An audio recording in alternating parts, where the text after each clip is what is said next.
ನಿಮ್ಗೂ ಒಂದು ಬೆನ್ನೋವು ಒಂದೇ ಇರಲ್ಲ, ಹೊಟ್ಟೆ ನೋವು ಬರಬಹುದು. ಕಾರಣ ಏನಂದ್ರೆ ಒಬೆಸಿಟಿ ಇರೋರ್ಗೂ ಹೈಪರ್ ಅಸಿಡಿಟಿ ಯಾವತ್ತೂ ಇರುತ್ತೆ.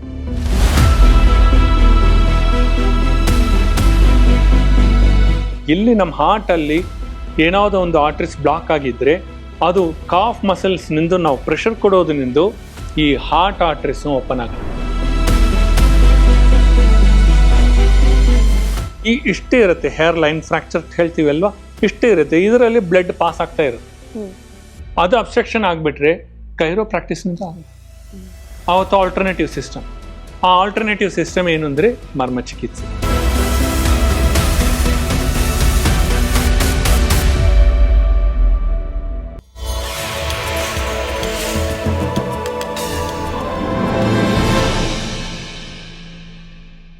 ಶ್ರೀ ಪರಿಪೂರ್ಣ ಸನಾತನ ಆಯುರ್ವೇದ ಆಸ್ಪತ್ರೆಯ ಯೂಟ್ಯೂಬ್ ಚಾನೆಲ್ಗೆ ತಮಗೆಲ್ಲರಿಗೂ ಸ್ವಾಗತ. ನಾನು ಇಂಚರ. ಆಧುನಿಕ ಜೀವನ ಶೈಲಿ ಒತ್ತಡದಿಂದಾಗಿ ನಾವು ನಾನಾ ರೀತಿಯ ಸಮಸ್ಯೆಗಳನ್ನು ಎದುರಿಸ್ತಾ ಇರ್ತೀವಿ. ಇತ್ತೀಚೆಗೆ ಮಕ್ಕಳಲ್ಲಿ, ಮಹಿಳೆಯರಲ್ಲಿ ತುಂಬ ಹೆಚ್ಚಾಗಿ ಕಾಣಿಸ್ತಾ ಇರುವಂಥ ಬೆನ್ನು ನೋವು, ಜಾಯಿಂಟ್ ಪೇನ್, ಕತ್ ನೋವು, ಈ ಥರದ ಸಮಸ್ಯೆಗಳಿಗೆ ಮರ್ಮ ಚಿಕಿತ್ಸೆ ಯಾವ ರೀತಿ ಪರಿಣಾಮಕಾರಿ ಅಂತ ಇಂದಿನ ಸಂಚಿಕೆಯಲ್ಲಿ ತಿಳ್ಕೊಳ್ಳೋಣ. ಮೊದಲನೇದಾಗಿ ಕಾರ್ಯಕ್ರಮಕ್ಕೆ ಸ್ವಾಗತಿಸ್ತಾ ಇದ್ದೀನಿ ಪ್ರೊಫೆಸರ್ ಡಾಕ್ಟರ್ ಎ.ವಿ. ಶ್ರೀನಿವಾಸನ್ ಸ್ವಾಮೀಜಿಯವರನ್ನು. ಕಾರ್ಯಕ್ರಮಕ್ಕೆ ಸ್ವಾಗತ. ನಮಸ್ಕಾರಮ್ಮ. ನಮಸ್ಕಾರ ಪ್ರಿಯ ವೀಕ್ಷಕರೇ. ನಾನೀಗ ಹೇಳಿದೆ, ಮಕ್ಕಳಲ್ಲಾಗ್ಬೋದು ಅಥವಾ ಮಹಿಳೆಯರಲ್ಲಾಗಿರ್ಬೋದು ಈ ಕುತ್ತಿಗೆ ನೋವು, ಬೆನ್ನು ನೋವು, ಜಾಯಿಂಟ್ ಪೇನ್ ಅಥವಾ ಮಂಡಿ ನೋವು ತುಂಬ ಹೆಚ್ಚಾಗಿ ಕಾಣಿಸ್ತಾ ಇದೆ. ಸೊ ಯಾವುದೇ ಒಂದು ಆಸ್ಪತ್ರೆಗೆ ಹೋದರೂ ಶಸ್ತ್ರಚಿಕಿತ್ಸೆ ಮಾಡಿಸ್ಬೇಕು, ಸ್ಕ್ಯಾನ್ ಆದಮೇಲೆ ನೋಡೋಣ ಅಂತ ಹೇಳ್ತಾರೆ. ಮರ್ಮ ಚಿಕಿತ್ಸೆಯಿಂದ ಯಾವ ರೀತಿ ನಾವು ಇದರಿಂದ ಹೊರಗೆ ಬರ್ಬೋದು? ಈಗ ನಾವು ನೋಡಿದರೆ ಮೋಸ್ಟ್ಲಿ ದೊಡ್ಡವರಿದ್ದರೆ ಅವ್ರಿಗೂ L4, L5 ಇದು ಲಂಬರ್ ರೀಜನ್ಸ್. ಇದರಲ್ಲಿ ಡಿಸ್ಕ್ ಬಲ್ಜ್ ಆಗಿದೆ, ಇಲ್ಲಾಂದರೆ ಡಿಫ್ಯೂಸ್ ಆಗಿದೆ, ಇಲ್ಲಾಂದರೆ ಅದು ಕಂಪ್ರೆಷನ್ ಆಗಿದ್ರೆ, ಇಲ್ಲಾಂದರೆ ಡಿಕಂಪ್ರೆಷನ್ ಆಗಿದ್ರೆ ಅದರಿಂದ ಆಪ್ರೇಷನ್ ಇಮಿಡಿಯೇಟ್ ಸರ್ಜರಿ ಮಾಡಬೇಕು ಅಂಟು ಮಾಡರ್ನ್ ಡಾಕ್ಟರ್ಸ್ ಹೇಳ್ತಾರೆ. ಸೊ ಆ ಥರ ಮಾಡಿದರೆ ಇದು ಎಷ್ಟು ಮಟ್ಟದಕ್ಕೂ ಈ ಆಪ್ರೇಷನ್ ಸಕ್ಸಸ್ಫುಲ್ ಅಂದರೆ ಭಾಳ ಕಡಿಮೆ ರೇಟ್, ಹಾರ್ಡ್ಲಿ 2 to 3% ಇದು ಸಕ್ಸಸ್ಫುಲ್ ಆಗುತ್ತೆ. ಆ ಥರ ಬೆನ್ನು ನೋವು ಅಂದರೆ. ಅದೇ ಮಂಡಿ ನೋವು ಅಂದರೆ ಅದೇ ರೀತಿಯಾಗಿ ನೀವು ನೋಡಿದರೆ ಅದರಲ್ಲಿ ಆಪ್ರೇಷನ್ ಬಂದು ಹಾರ್ಡ್ಲಿ 2 to 5% ಸಕ್ಸಸ್ಫುಲ್ ರೇಟ್ ಇದೆ. ಸೊ ಇದರಿಂದ ಇದು ನಾವು ಮರ್ಮ ಚಿಕಿತ್ಸೆ ಮೂಲಕ ಇದು ಸರಿಪಡಿಸ್ಕೋಬೋದಾ, ಇದು ಒಂದು ವಿಷಯ. ಇನ್ನೊಂದು, ಮಕ್ಕಳು ಮೋಸ್ಟ್ಲಿ ಚಿಕ್ಕ ಮಕ್ಕಳಿಗೂ ಆ ಥರ ಆಗಲ್ಲ. ಅವ್ರಿಗೆ ಏನಾದ್ರು ಏಟು ಬಿದ್ದರೆ, ಅವ್ರು ಹಾಡ್ಕೊಂಡು ಇರೋ ಟೈಮಲ್ಲಿ ಕೆಳಗಡೆ ಬಿದ್ದು ಅದರಿಂದ ಅವ್ರಿಗೆ ಏನಾದ್ರು ಏಟು ಬಂದು ಅದು ಬ್ಲಡ್ ಅಬ್ಸ್ಟ್ರಕ್ಷನ್ಸ್ ಆಗಿದ್ರೆ ಅದು ಕತ್ತಲ್ಲಿ ಇರ್ಬೋದು, ಇಲ್ಲಾಂದರೆ ಬೆನ್ನಲ್ಲಿ ಇರ್ಬೋದು, ಇಲ್ಲಾಂದರೆ ಮಂಡಿಯಲ್ಲಿ ಇರ್ಬೋದು. ಆ ಥರ ಏನಾದ್ರು ಆಗಿದ್ರೆ ಅದನ್ನು ಸರಿಪಡಿಸ್ಕೋಬೋದು. ಇನ್ನೊಂದು ರೀತಿ ನಾವು ನೋಡಿದರೆ, ಹಿಂದಿನ ಎಪಿಸೋಡಲ್ಲಿ ನಾನು ಹೇಳಿದರೆ ಒಂದು ಸ್ಟ್ರೆಸ್ನಿಂದ ಇದು ಆಗತ್ತೆ ಉಂಟು. ಆ ಕಾರಣನಿಂದ ಏನಾದರೂ ಹೈಪರ್ ಟೆನ್ಷನ್ ಜಾಸ್ತಿ ಆಗಿ, ಸ್ಕ್ಲೆರೋಸಿಸ್ ಜಾಸ್ತಿ ಆಗಿ, ಬ್ಲಡ್ ಅಬ್ಸ್ಟ್ರಕ್ಷನ್ಸ್ ಆಗಿದ್ರೆ ಅದು 3 ದಿನ ಕಾಲದಲ್ಲಿ ಅದನ್ನು ಸರಿಪಡಿಸ್ಕೋಬೋದು. ಇದು ಬಿಟ್ಟು ಇನ್ನೊಂದು ನಾವು ನೋಡಬೇಕು, ಈ ಮೂಲ ಕಾರಣ ಏನು. ಈ ಮೂಲ ಕಾರಣ ಬಂದು ಒಬೇಸಿಟಿನಿಂದ ಅವ್ರಿಗೆ ಆಗಿದೆ. ಓವರ್ ವೆಯ್ಟ್ ಇದ್ರೇನು ಬೆನ್ನು ನೋವು ಬರ್ಬೋದು. ಆವತ್ತು ನರ್ವ್ ಕಂಪ್ರೆಷನ್ಸ್ ಕತ್ತಲ್ಲಿ ಇರ್ಬೋದು. ಕೆಲವ್ರಿಗೆ ಕತ್ತು ನೋಡಿದರೆ ದಪ್ಪವಾಗಿ ಇರುತ್ತೆ, ಅದರಿಂದ ನರ್ವ್ ಕಂಪ್ರೆಷನ್ಸ್ ಸರ್ವೈಕಲ್ ರೀಜನ್ಸ್ ಅಲ್ಲಿ ಆಗೋದಕ್ಕೆ ಅವಕಾಶ ಇದೆ. ಇನ್ ಕೇಸ್ ಅವ್ರದ್ದು ಸ್ಟ್ರೋಕ್ ಪೇಷಂಟ್ ಇಲ್ಲ ಅಂದ್ರೆ ಹೈಪರ್ ಟೆನ್ಷನ್ ಪೇಷಂಟ್ ಇಲ್ಲ, ಚೆನ್ನಾಗಿದ್ದರೆ, ಖುಷಿಯಾಗಿದ್ದರೆ, ಆದ್ರೇನೋ ಅವ್ರಿಗೂ ಕತ್ತು ನೋವು ಬರ್ತಾ ಇದೆ ಅಂದ್ರೆ ಅದಕ್ಕೆ ಮೂಲ ಕಾರಣ ಏನು ಇರಬೇಕು? Over weight. ಇದರಿಂದ ಕತ್ತು ಮೇಲೆ ಇರ್ಬೋದು.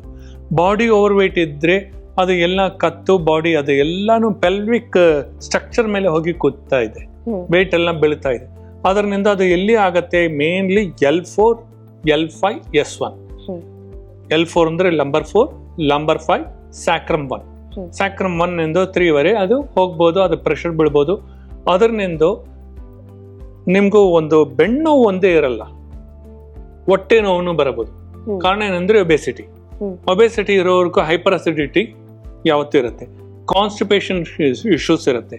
ಇದರಿಂದ ಗಟ್ ಪ್ರಾಬ್ಲಮ್ ಇರೋದ್ರಿಂದ ಬೆನ್ನು ನೋವು ಬರಬಹುದು. ಅದೇ ರೀತಿಯಾಗಿ ಮಂಡಿ ನೋವು ಬರಬಹುದು. ಯಾವತ್ತು ಬೆನ್ನು ನೋವು ಬಂದಿದೋ, ಪೆಲ್ವಿಕ್ ಸ್ಟ್ರಕ್ಚರ್ ಮೇಲೆ ಅದು ಪ್ರೆಷರ್ ಬೀಳ್ತಾ ಇದೋ, ಆವತ್ತು ನಿಮ್ಗೂ ಅಲ್ಲಿ ಕೆಲವು ಆರ್ಟ್ರೀಸ್ ಬ್ಲಾಕ್ ಆಗಿಬಿಡತ್ತೆ. ಅದು ಥೈ ರೀಜನ್ ಅಲ್ಲಿ ಇರ್ಬೋದು, ಕಾಫ್ ಮಸಲ್ಸ್ ಅಲ್ಲಿ ಇರ್ಬೋದು, ಇಲ್ಲ ಅಂದ್ರೆ ನಿಮ್ಗೂ ಪಾದದಲ್ಲಿ ಇರ್ಬೋದು. ಈ ತರ ಪ್ರೆಷರ್ನಿಂದ ಅದು ಅಬ್ಸ್ಟ್ರಕ್ಷನ್ಸ್ ಆಗಿದ್ರೆ ಆವತ್ತು ಮಂಡಿ ನೋವು ಬರ್ಬೋದು. ಇಲ್ಲ ಅಂದರೆ ಇದು ಕಾಲು ನೋವು ಬರ್ಬೋದು, ಪಾದದಲ್ಲಿ ನೋವು ಬರ್ಬೋದು, ಜಾಯಿಂಟ್ಸಲ್ಲಿ ನೋವು ಬರ್ಬೋದು, ಈ ಥರ ಸಮಸ್ಯೆಗಳು ಉಂಟಾಗುತ್ತೆ. ಸೊ ಮೂಲ ಕಾರಣ ಏನು? ಅದು ಓವರ್ ವೇಟಾ ಇಲ್ಲ ಸ್ಟ್ರೆಸ್ಸಾ? ಇದು 2 ಡಯಾಗ್ನೋಸ್ ಮಾಡಿಕೊಂಡ್ರೆ ಸಾಕು. ಇದು ಮರ್ಮ ಚಿಕಿತ್ಸೆ ಖಂಡಿತವಾಗಿ ಇದಕ್ಕೂ ಸಮಾಧಾನ ಕೊಡ್ತಾ ಇದೆ 4 to 5 days ಅಲ್ಲಿ. ಇದು ಬಿಟ್ಟು ಟ್ರಾಮಾ ಏನಾದ್ರು ಆಗಿದ್ರೆ, ಆಕ್ಸಿಡೆಂಟ್ ಆಗಿಬಿಟ್ರೆ, ಅದರಿಂದ ಬೋನ್ ಏನಾದ್ರು ಫ್ರಾಕ್ಚರ್ ಆಗಿಬಿಟ್ರೆ, ಇಲ್ಲ ಅಂದರೆ ಸ್ಪೈನ್ ಬೋನ್ಸ್ ಅಲ್ಲಿ ಏನಾದ್ರು ವಾಟರ್ ರಿಟೆನ್ಷನ್ಸ್ ಫ್ರಾಕ್ಚರ್ ಆಗಿರೋದ್ರಿಂದ ವಾಟರ್ ರಿಟೆನ್ಷನ್ಸ್ ಆಗಿಬಿಟ್ರೆ ಅದು ಬೇರೆ ಥರ ಅದು ನೋಡಬೇಕು. ಅದೆಲ್ಲ intervention of surgery is must. ಇಲ್ಲ ಅಂದರೆ ನಮಗೆ ಏನು ಅವಶ್ಯಕತೆ ಇಲ್ಲ, ಇದು ಸರಿಪಡಿಸ್ಕೋಬಹುದು. ಓಕೆ. ಸೊ ಈಗ ಮಹಿಳೆಯರಲ್ಲಿ ನೋಡೋದಾದ್ರೆ, ಮಹಿಳೆಯರನ್ನ ಪ್ರಕೃತಿಗೆ ಹೋಲಿಸ್ತಾರೆ. ಈ ಋತುಬಂಧದ ನಂತರ ನಾನಾ ರೀತಿಯ ಬದಲಾವಣೆಗಳಾಗುತ್ತೆ ದೇಹದಲ್ಲಿ ಸಾಮಾನ್ಯವಾಗಿ. ಸೊ ನಾನಾ ರೀತಿಯ ಸಮಸ್ಯೆಗಳು ಈ ಋತುಚಕ್ರಕ್ಕೆ ಸಂಬಂಧಪಟ್ಟ ಹಾಗೆ ಏನೋ ಸಮಸ್ಯೆಗಳಾಗ್ತಿದೆ, ಅಥವಾ ಈಗಿನ ಕಾಲದಲ್ಲಿ ನಾವು ಹೆಚ್ಚಾಗಿ ನೋಡ್ತಾ ಇರುವಂಥ ಸಮಸ್ಯೆಗಳೇನಾದರೂ ಇತ್ತು, ಈ ತಲೆನೋವು ಬರುವಂಥದ್ದು, ಆ ಥರ ಸಮಸ್ಯೆಗಳಾದರೆ ಹೇಗೆ ಪರಿಹಾರ ಕಂಡುಕೊಳ್ಬೋದು? ಇದಕ್ಕೆ ಪರಿಹಾರ ಫಸ್ಟ್ ಬಂದು ಸ್ಟ್ರೆಸ್ ಲೈಫ್ನು ಬಿಡಬೇಕು. ಸೆಕೆಂಡು ಚೆನ್ನಾಗಿ ವರ್ಕೌಟ್ ಮಾಡಬೇಕು. ಬೇರೆ ಏನು ಮಾಡ್ತಿರೋ ಇಲ್ಲವೋ ಒಂದು ದಿನಕ್ಕೊಂದು 1 hour ನೀವು ಮ್ಯಾಕ್ಸಿಮಮ್ ನಡ್ಕೊಂಡು ಬಂದ್ರೇ ಸಾಕು. ಒಂದು 8,000 to 10,000 ಸ್ಟೆಪ್ಸ್ ನೀವು ನಡೆಸಿದ್ರೆ ನಿಮ್ಗೆ ಈ ಥರ ಸಮಸ್ಯೆಗಳೇ ಇರಲ್ಲ. ಅದಕ್ಕೆ ರಿಫ್ಲೆಕ್ಸಾಲಜಿ ಬೇಕಿಲ್ಲ, ಏನು ಬೇಕಿಲ್ಲ, ಜಸ್ಟ್ ವಾಕ್ ಮಾಡಿ, ಚೆನ್ನಾಗಿ ನೀರು ಕುಡಿ, ಬ್ಲಡ್ ತಿನ್ನಾಗತ್ತೆ, ಅದರಿಂದ ಈ ಸಮಸ್ಯೆಗಳು ಬರಲ್ಲ. ಜಂಕ್ ಫುಡ್ಸ್ ಅವಾಯ್ಡ್ ಮಾಡಿ. ಈ ಥರ ಮಾಡಿಕೊಂಡ್ರೆ ನಿಮಗೂ ಈ ಥರ ಸಮಸ್ಯೆಗಳು, ಕತ್ತು ನೋವು, ಬೆನ್ನು ನೋವು ಇದು ಬರಲ್ಲ. ಇನ್ನೊಂದು, ಯಾವತ್ತು ನೀವು ಡೆಸ್ಕ್ಟಾಪ್ ಕೆಲಸ ಮಾಡ್ತಾ ಇದ್ದೀರೋ, ಅದು ಒಂದು ಐಪ್ಯಾಡು, ಮ್ಯಾಕು, ಯಾವುದಲ್ಲಿ ಲ್ಯಾಪ್ಟಾಪಲ್ಲಿ ಕೂತ್ಕೊಂಡು ಕೆಲಸ ಮಾಡ್ತಿರೋ, ಕೆಳಗಡೆ ನೋಡೋದು ಬೇಡ. ಕೆಳಗಡೆ ನೋಡಿದರೆ ಕತ್ತು ಪೋಸ್ಚರ್ ಕೆಳಗಡೆ ಇರೋದ್ರಿಂದ ನಿಮಗೂ ಈ ಥರ ಸಮಸ್ಯೆಗಳು ಬರೋದಕ್ಕೂ ಅವಕಾಶ ಇದೆ. ಅದು ಸ್ಟ್ರೈಟ್ ಆಗಿ ಇಟ್ಕೊಂಡು ಕೀಬೋರ್ಡನ್ನು ಈ ಥರ ಸ್ಲ್ಯಾಂಟಿಂಗ್ ಆಗಿ ಇಟ್ಕೊಂಡು ನೀವು ಟೈಪ್ ಮಾಡಿದರೆ ನಿಮಗೂ ಈ ಥರ ಸಮಸ್ಯೆಗಳಿಗೂ ಉಂಟಾಗೋದಕ್ಕೂ ಅವಕಾಶನೇ ಬರಲ್ಲ. ಓಕೆ. ಕತ್ತು ಯಾವತ್ತೂ ಸ್ಟ್ರೈಟ್ ಇರಬೇಕು, ಆಯ್ತಾ? ಅದು ಒಂದು. ಸೆಕೆಂಡು, ಕೂತ್ಕೊಳ್ಳೋ ಪೋಸ್ಚರ್ನು ಸರಿ ಇರಬೇಕು. ಎಷ್ಟು ಮಟ್ಟದಕ್ಕಾಗತ್ತೋ ಸ್ಟ್ರೈಟ್ ಆಗಿ ಕೂತ್ಕೊಳ್ಳಿ. ಕೆಲವರು ನೀವು ನೋಡಿದರೆ ಈ ಥರ ಕೂತ್ಕೊಳ್ತಾರೆ, ಈ ಥರ ಕೂತ್ಕೊಳ್ತಾರೆ, ಬಗ್ಕೊಂಡು ಕೂತ್ಕೊಳ್ತಾರೆ.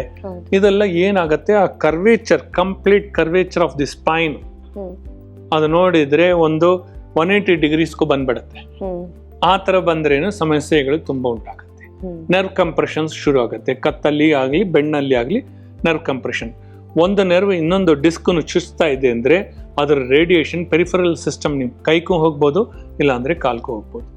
ಇದರಲ್ಲಿ ಕೈಗೂ ಹೋಗೋದು ಯಾವತ್ತು ಅಂದರೆ D1 D2 ಅಲ್ಲಿ ಏನಾದ್ರು ನರ್ವ್ ಕಂಪ್ರೆಷನ್ ಆಗಿಬಿಟ್ರೆ, ಬಲ್ಜ್ ಆಗಿಬಿಟ್ರೆ ಕೈಯಲ್ಲಿ ಜುಮ್ನು ಬರೋದು, ಇಲ್ಲ ಅಂದರೆ ಕೈನಿಂದ ಏನಾದ್ರು ಪೇಪರ್ ಸ್ಲಿಪ್ ಆಗೋದು, ಪೆನ್ ಸ್ಲಿಪ್ ಆಗೋದು, ಈ ಥರ ಸಮಸ್ಯೆಗಳು ಕಾಣಿಸ್ಬೋದು.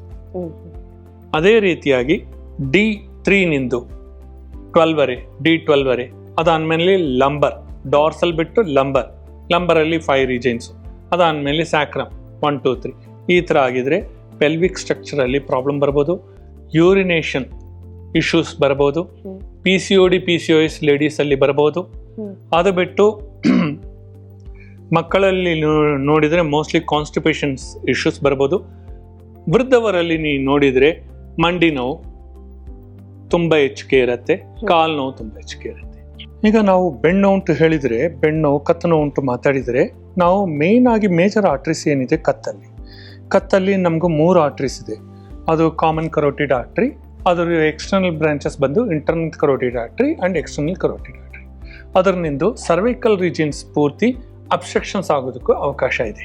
ಸೊ ಏನಾವುದು ಅಬ್ಸ್ಟ್ರಕ್ಷನ್ಸ್, ಬ್ಲಡ್ ಅಬ್ಸ್ಟ್ರಕ್ಷನ್ಸ್ ಫ್ಲೋ ಆಗ್ತಾ ಇಲ್ಲ ಅಂದರೆ ಕಾಮನ್ ಕರೋಟಿಡ್ ಆರ್ಟ್ರಿಯಲ್ಲಿ ಈ 2 external and internal artery plus ನಿಮಗೂ ಸರ್ವೈಕಲ್ ರೀಜನ್ಸಲ್ಲಿ ಇರೋ ಆರ್ಟ್ರೀಸು ಅಬ್ಸ್ಟ್ರಕ್ಷನ್ ಆಗುತ್ತೆ. ಇದರಲ್ಲಿ ನೀವು ಇನ್ನೂ ನೋಡಿದರೆ ಸುಪೀರಿಯರ್ ಥೈರಾಯ್ಡ್ ಆರ್ಟ್ರಿ ಇದೆ, ಅದರಲ್ಲಿನೂ ಅಬ್ಸ್ಟ್ರಕ್ಷನ್ಸ್ ಬರೋದಕ್ಕೂ ಅವಕಾಶ ಇದೆ. ಅದರಿಂದ ಅದು ನೆಕ್ಕಲ್ಲಿ ಅದು ಬರುತ್ತೆ. ಇಲ್ಲಾಂದರೆ ಫೇಶಿಯಲ್ ಆರ್ಟ್ರಿ ಇರ್ಬೋದು, ಲಿಂಗ್ವಲ್ ಆರ್ಟ್ರಿ ಇರ್ಬೋದು. ಅದೇ ರೀತಿಯಾಗಿ ಇನ್ನೂ ಸ್ವಲ್ಪ ನೀವು ಕೆಳಗಡೆ ಬರ್ತಾ ಇದ್ದರೆ ಡಾರ್ಸಲ್ ವೆರ್ಟಿಬ್ರಲ್ ಆರ್ಟ್ರಿ ಅಂತ ಹೇಳ್ತೀವಿ, ಅದು ಫೈನಲಿ ರೀನಲ್ ಆರ್ಟ್ರಿ. ಅದಕ್ಕೆ ಕೆಳಗಡೆ ಅಂದರೆ ಇಲಿಯಾಕ್ ಆರ್ಟ್ರಿ, ಪಾಪ್ಲಿಟ್ರಿಯಲ್ ಆರ್ಟ್ರಿ, ಈ ಥರ ಕಾಲ್ವರೆಗೆ ಹೋಗ್ತದೆ.